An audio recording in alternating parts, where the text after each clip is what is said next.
When it comes to video game publishers who like to push the boundaries of monetization in their games, Ubisoft is often seen as the lesser of evils, but let's not kid ourselves, they're certainly not entirely innocent of shady monetization tactics, and this latest story concerns one of their more popular titles, Rainbow Six Siege. Now, this is a great game that's made an incredible comeback. It started out super rough, but over time it's gained a lot of content, the developers stuck with it, and now it's one of the most popular first-person shooters, competitive FPSs at that exist today, and I've tried a few matches myself. I definitely see the appeal. Each match is really intense and requires a lot of teamwork and strategy. It's a genuinely good game. But when it comes to the way this game's monetized, I've always kind of looked at it and gone, I don't know about this. Now, the community has generally been tolerant when it comes to Rainbow Six Siege because of how much progress this game has made,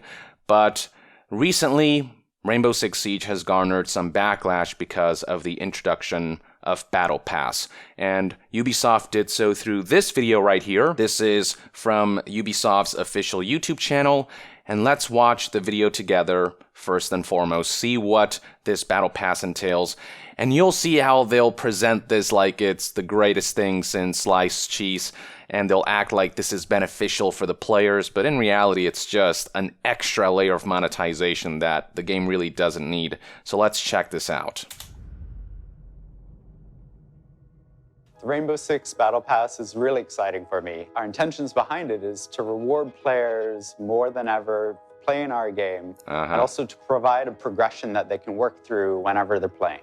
Rainbow Six Siege is getting a Battle Pass. Yay! In Year 4, the Battle Pass will be deployed in 2 phases. Phase 1 is the mini Battle Pass, named Call Me Harry. It'll be short, 7 days and 7 tiers, and completely free. As you play, you earn battle points that unlock tiers and rewards. So the more you play, the more you earn. Upon completing the pass, you'll receive the unique Harry Chibi Charm. Call Me Harry will be available during Operation Ember Rise. Phase 2 is coming in Season 4 this year. It'll be a full-fledged battle pass. Here's how it'll work. There will be 2 tracks, a free track and an optional premium track. Like any other battle pass. You progress through both tracks by playing and earning battle points. Even if you choose not to unlock the premium track, you'll still be able to collect rewards on the free track. So while the battle pass is active, everyone gets more rewards for playing. Finally, through the battle pass, you will get to learn more about Harry and the operators of Rainbow Six. Le Battle Pass est une formidable opportunité pour nous de développer notre univers. Harry est notre nouveau narrateur. So you get the idea. First things first. So Phase 1, it's a free Battle Pass, very short, just 7 tiers, and that's obviously Ubisoft's way of giving people a free taste of the monetization system, giving them a taste of the kinds of rewards that can be earned. But then in Phase 2 is when we actually see the true nature of this. There's a free track and a premium track, and the free track is obviously going to have lesser rewards. Like, they're going to be rewards, but they're not going to be as desirable as the stuff that's contained in the premium pass, and that's something that they don't really emphasize in this video. And then it frustrates me when he talks about how the battle pass is a great opportunity for us to develop our universe. You don't need a battle pass to develop the lore of your game. This is just an extra layer of monetization. Let's not try to make this about lore and universe. Let's highlight this for what it truly is. They're not really fooling the Rainbow Six community. As you can see right here, if we exit out of the video and look at the likes to dislikes ratio, it's not pretty. 20,000 dislikes to 8.4 thousand likes. And if you look through the YouTube comments, yeah, people are picking up on all of this, saying stuff like, this is 4 months and 18 days too late for an April Fool's joke, Ubisoft.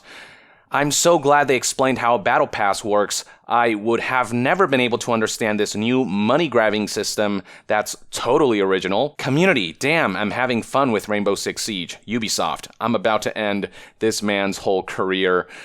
Everyone disliked that. So on and so forth. Just scrolling down through the comment section, you can see how displeased people are at this latest move. And there is more context to be added to this. So here's a post by the lead moderator of the official Rainbow Six subreddit.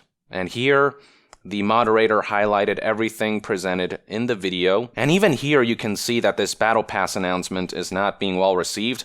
Only 43% of people upvoted this. Everyone else downvoted this post. And down here, there's this Reddit post that explains why fans are so displeased with this latest move by Ubisoft.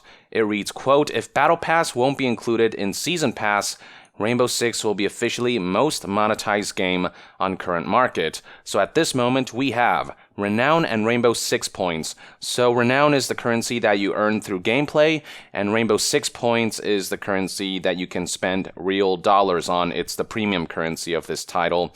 And you can spend either or on things like skins, charms, as well as operators. So there's cosmetics, and then the operators are the classes in this game, essentially, that you can pick between matches and rounds. And then for actual paywalls, so stuff you can only get by spending real money, there is Renown Boosters, so obviously boosters for the in-game currency, elite sets, limited time loot box collections, season pass, and Steam Store exclusive DLC bundles.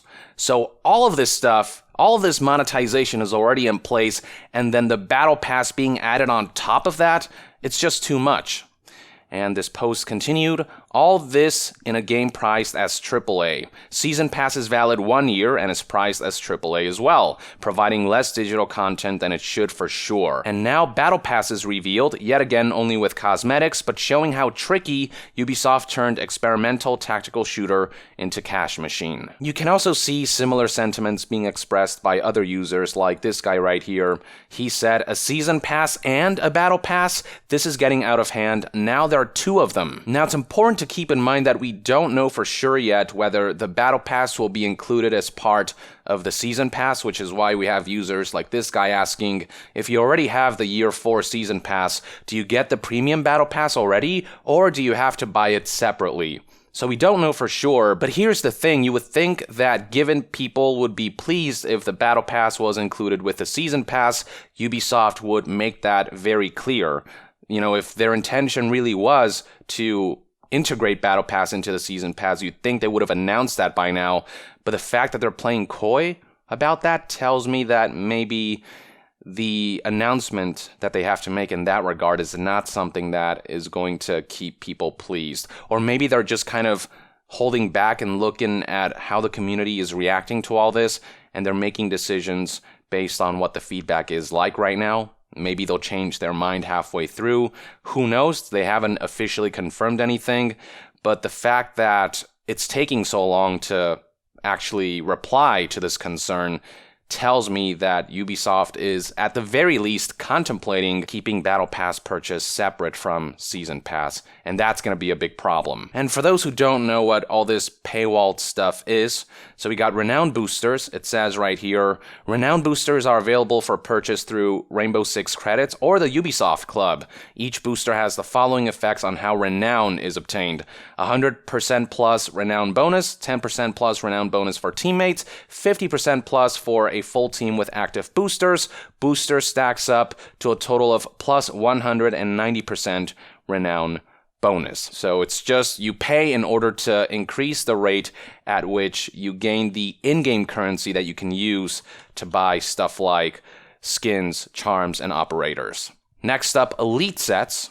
So elite skins are essentially skins that are kind of out there that you can only obtain by spending money. They're completely paywalled skins, essentially. And yes, they don't affect gameplay, but some people may really like some of these skins and may be tempted to spend extra money on top of the money they spent purchasing the game. So, you know, this is an extra layer of monetization. Then we have limited time loot box collections. So occasionally you'll see events like the Outbreak event, which comes with a wide variety of items that can only be earned via loot boxes. And these loot boxes don't produce duplicates, so you're going to be spending money on a maximum number of these packs, but it's still a lot of money to get all of these items. So for the Outbreak event, there were 50 unique cosmetic items in the Outbreak pack content pool. And I believe that each loot box is around $1 to $3, depending on which Rainbow Six credits pack you purchase. Like if you purchase the higher tier, you get a few extra Rainbow Six credits that kind of decrease the price of items, I suppose. So it's not as bad as the Apex Legends $7 loot boxes from the Iron Crown event. That was freaking ridiculous. But still, that's $50 or, $150 if you go for less efficient packs purchases. And even if you don't want to complete your collection, the fact that there is still a random element means that if there's a specific item that you want, you're going to have to spin and spin and spin that slot machine until you get that desired item. The fact that there aren't duplicates means that you'll eventually obtain the item you want, but still, you can't just make a direct purchase for cheap. You might have to spin a couple more times than you really would have liked to, spend more money than you would have liked to in order to obtain one of these specific things. Same goes for the Showdown event, which comes with its own set of packs. And I believe this event has 31 items total right here. 300 Rainbow Six credits a pop, so same price as before, which can be $1 to $3 depending on how you go about purchasing Rainbow Six credits. And there's also the factor of these items being limited time only. So these events, the Showdown event, the Outbreak event, they run for a limited time. So if you miss out on these items, they're gone forever, and that adds further pressure for people to engage in these loot box purchases because of FOMO, fear of missing out, and all that. Then there's the Season Pass, which is detailed in the official Ubisoft website.